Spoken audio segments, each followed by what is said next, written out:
Hey everybody, I have here the LEGO Movie 2 Collectible Minifigure series, and I'm now going to go through these one by one. Why not start with Emmet? This is Awesome Remix Emmet because of his exclusive new 1x2 tile piece there showing his phone, bringing up the Everything is Awesome remix on it. And he has the hairpiece, which is his own with the headphones built in. Dual molded part there with the brown and black. Comes with a just plain unprinted disposable coffee cup and two faces. So one smiling and one really smiling. They call this one Battle Ready Lucy, but I would call her Brooding Lucy, or maybe These Dark Times Lucy. She was seen in the trailers very clearly like this. A really nice new headpiece, or headgear piece. Gives her the scarf hood thing, would probably be useful for custom Star Wars Rey figures from her early appearances. Comes with the binoculars there, just small ones, got the quiver on the back. There's her alternate face, which, I don't know, makes it look like maybe her mouth is just a little bit low, a little bit lower than usual, but I believe that's to line up well with this. So you can still see the smile through there, and there's the full other face. Apocalypse Benny is clearly not impressed with the current state of things, and I think that's not just because of his cybernetic arm that has been attached there. I think it's because he doesn't have a spaceship. He's got tools for working on a spaceship, maybe putting together a spaceship. That's an exclusive print for the toolbox piece there, but he does not have a spaceship, so that's why he's not happy now. He does have an alternate face though, so if you give him a spaceship, then he can be very happy. This version of Unikitty is called Unikitty. Just Unikitty. Because, well, it's just Unikitty. It's not a special version of her, supposedly. It's kind of supposed to be just her default state or something close to it.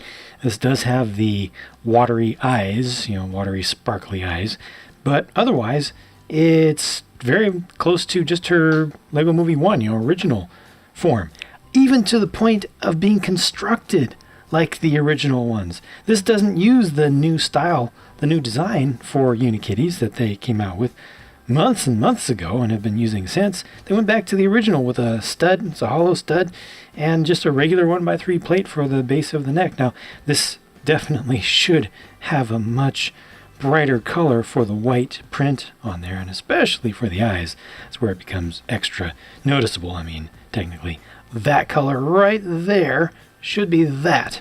But beyond that, it's just a Unikitty, so let's move on.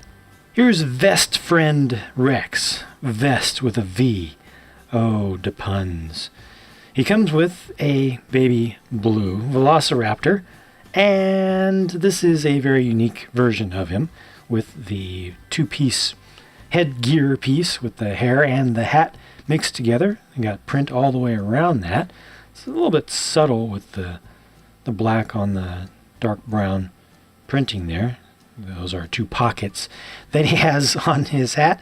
And he also has printing on the side of the leg that looks pretty good. Printing on the arms for the arm bands. And there's the print on the back of it. And he does get an alternate face, which is an interesting one.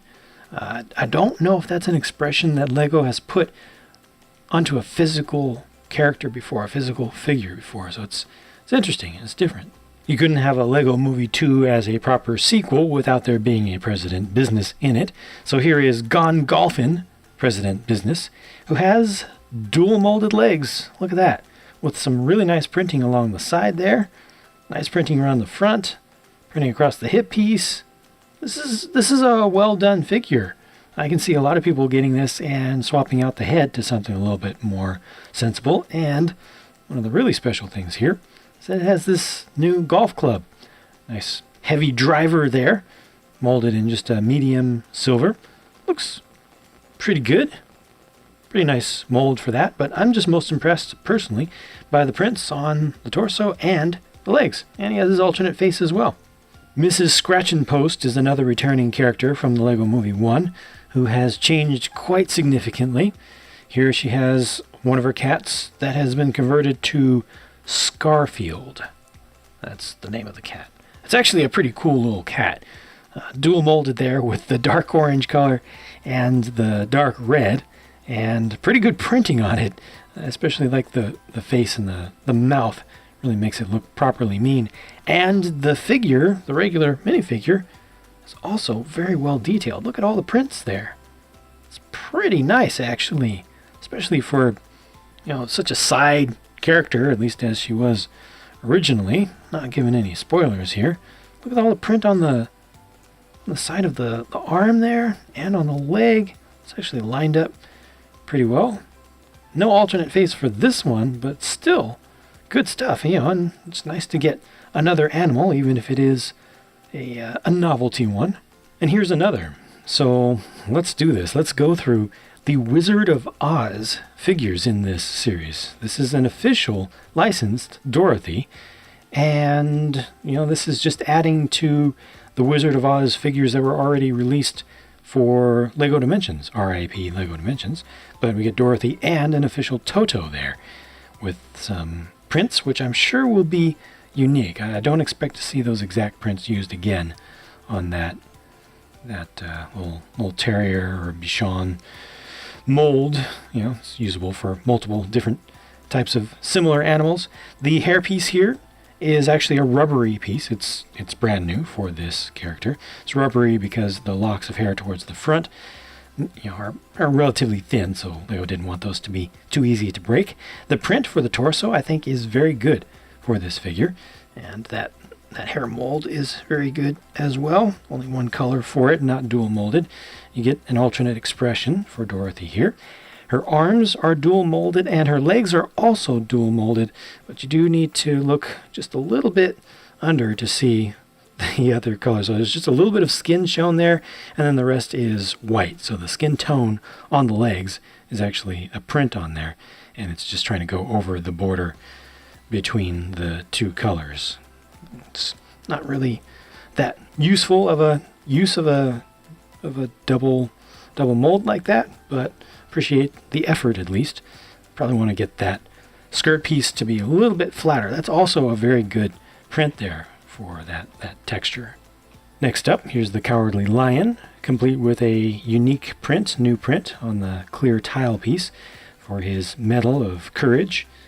This is, I think, a pretty good translation of this character into Lego form. Yeah, just pretty properly done. Not a whole lot of detail in terms of the prints. They didn't want to go too far, I guess, with showing the furry texture. I think this is enough, actually. Just to get the general idea across without making it look too modern. Keeps it in that Lego range, keeps it a little bit fanciful.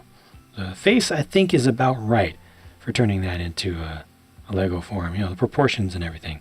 And he does have the alternate. Let me just put this on backwards just so you can see how that gets framed up. See, I think that's pretty good. The Tin Man is probably my personal favorite of the Wizard of Oz figures in this series.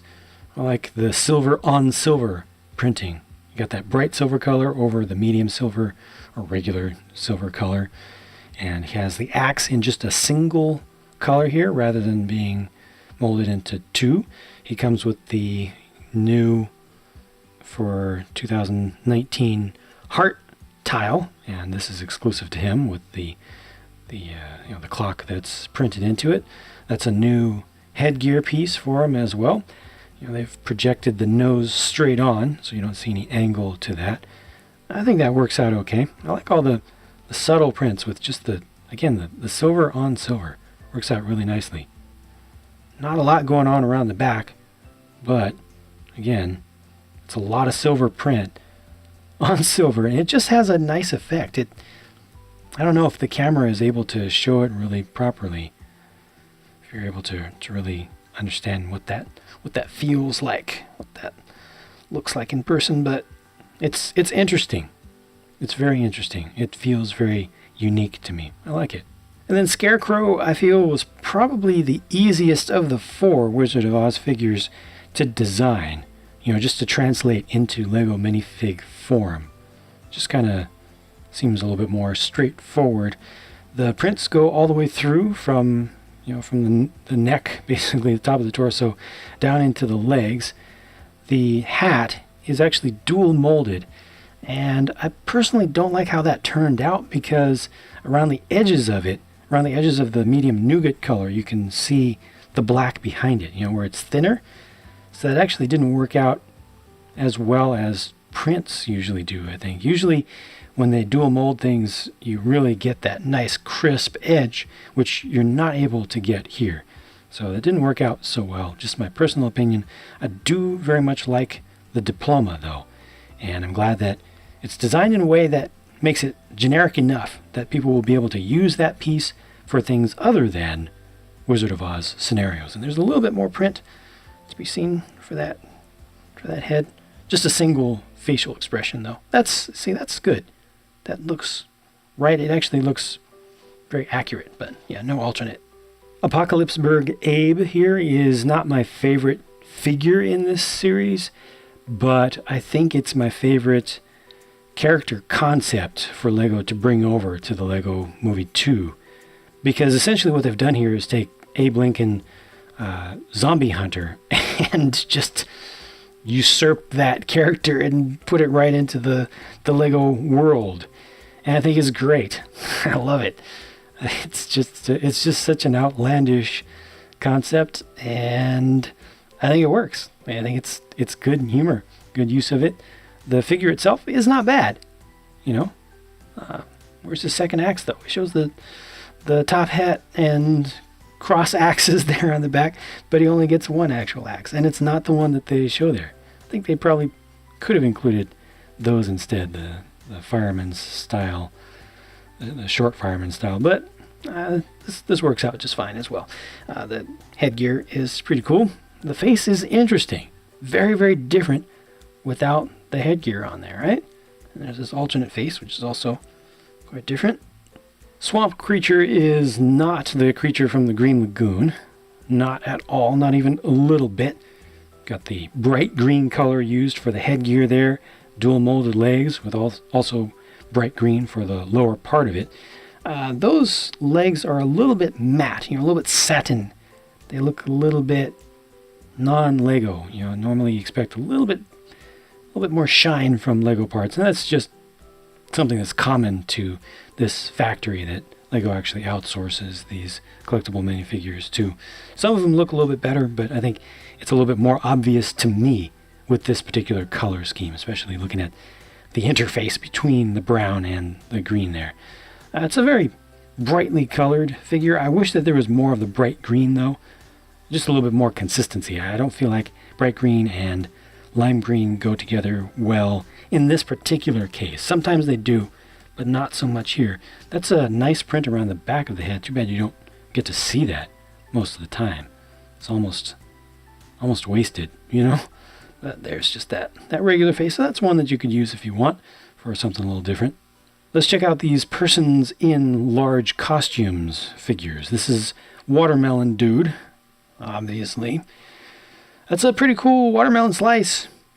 I'm not gonna lie. It's useful for signs, as long as you can get a nice matching color behind it if you want to use that for something custom. He does come with actually 2 of the small watermelon slices, the quarter round tile pieces. I think those are pretty nice. Dual molded legs there. Dual molded arms. Looks better around this side. I guess if you're using it for a sign, you might want to just have this being, facing forward. I really appreciate the fact that they did print this fully on both sides. So that's a pretty good looking piece. No print on the back of the torso. It's completely unnecessary, but he did get an alternate face. I feel like this figure has more going for it than it needed. It's definitely more than the bare minimum for this character. So, yeah, I dig it. I like it. Had to zoom out just a little bit for Crayon Girl here because she's a bit taller with that crayon head. Dual molded main costume piece there, as was necessary. I would be very, very surprised if they did not make a crayon guy figure in the future. Maybe not next time, the next series, but the one after or something. Because, they have the mold now, and, you can use that with any color combination. Lego, come on. They could even release a whole line of these if they wanted.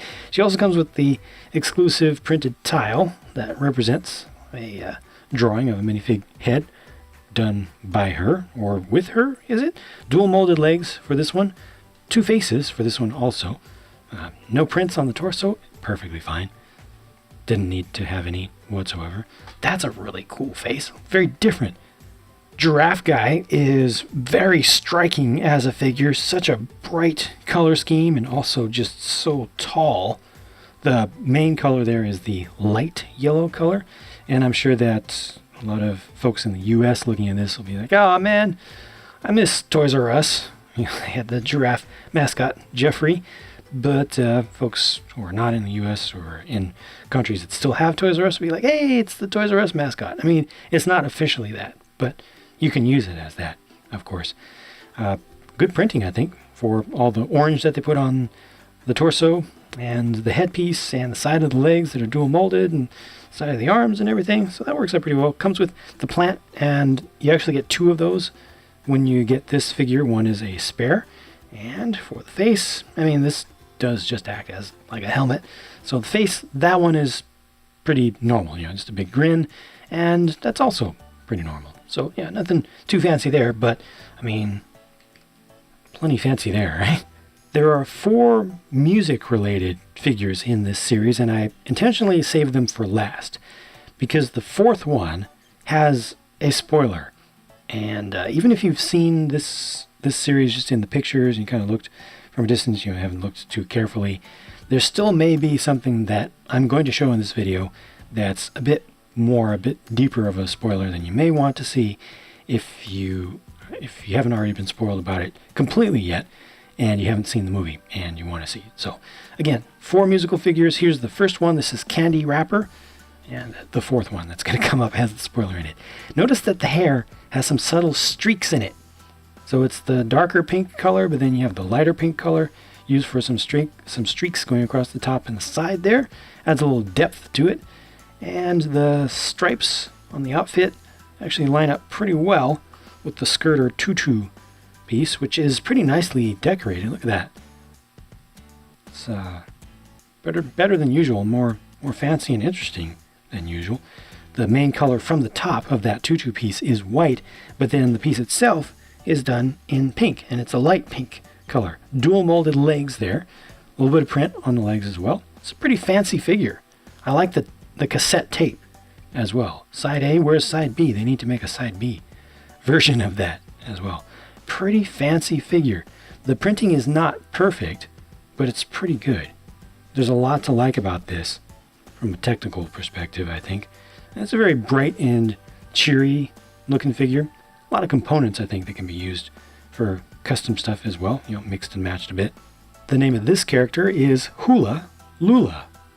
Colorful again, bright, has the bright spring green colored torso, and then her hair is mostly lime green with just a little bit of dark pink or magenta colored swirl going through it. She again has that magenta colored microphone piece. The main piece is magenta, just like on the candy wrapper, and she does come with the piece of vinyl there.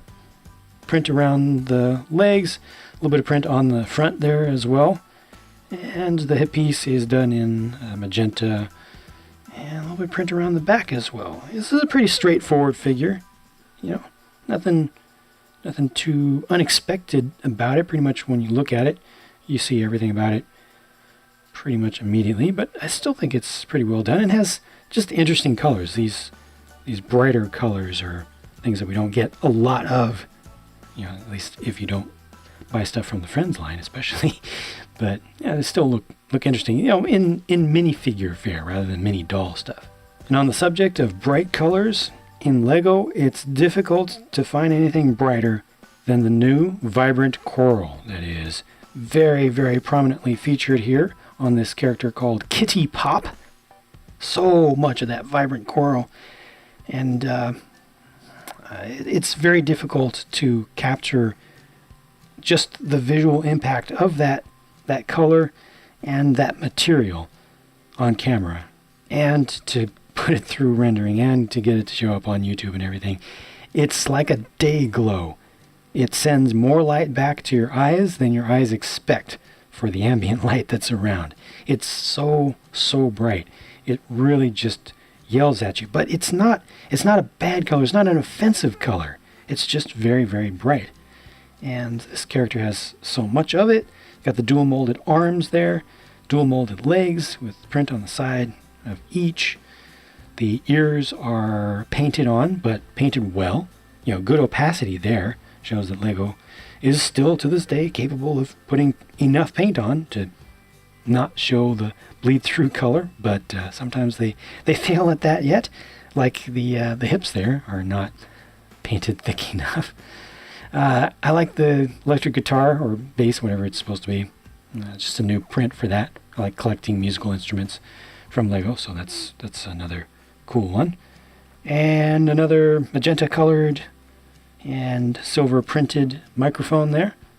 Some print around the back to match. It's a pretty cool figure. Like I said, just very bright. I like this facial print. I like this one better than this one. This is a little bit more traditional, a little bit more straightforward. But I don't know, I guess they've done one similar to that, but I just like that face. All right, this is your last chance, your last warning. Time to get away. If you don't want to see the spoiler, leave now. I'm going to count it down. 4, 3, 2, 1. The official name of this figure is Flashback Lucy. Now, you may have seen Lucy with blue hair before, but not like this. This figure confirms that was her. Singing in a very popular band, a very popular tune. Yep, that was her. She's got the gold plaque there to confirm it and everything. Surprised it didn't go platinum. Probably did go platinum, but this is Flashback, so this was probably not long after the release of Everything is Awesome. Too bad they didn't do a better job printing this figure, though. I feel like this is a pretty collectible character for fans of the LEGO Movie, but those prints down there don't look very good to me, personally. And that print right there definitely lacks some opacity. So, I could have done a better job on that. The hair looks great, though. You get another of the magenta-colored microphones there. And dual molded legs. The silver print is good. Again, the hair, just from every angle, is done really well. And whatever technique that they use for printing on hair or applying paint to hair is just so much better than what they do for everything else on figures. Because that's just solid. You see very little bleed through. There is some, but compared to what you get on like torsos, no, there's just so much more paint that's used. I think it's a different type of paint as well, but a different process. But yep, Flashback Lucy, it's the last figure held off on, and there's her full face. There's her full alternate face showing her singing, and that's brand new. Tongue and all, just really just belting it out. And that's the LEGO Movie 2 minifigure series. And out of these, my personal favorites are the Tin Man, President Business with his great prints. I also like the headgear piece that they came up with for the Apocalypseburg version of Lucy. I like the headgear piece for Watermelon Dude, and I also like Candy Wrapper. Just a very bright figure with a lot of useful accessories. My least favorites are Swamp Creature and Scarecrow, but again, just personal opinions. Please do let me know what you think about this series on the whole, and if you have any favorites or least favorites. I'll be looking for the comments to see what other people think. Thank you for watching. Hope I showed you everything you wanted to see here. I'll talk to you again as soon as I can.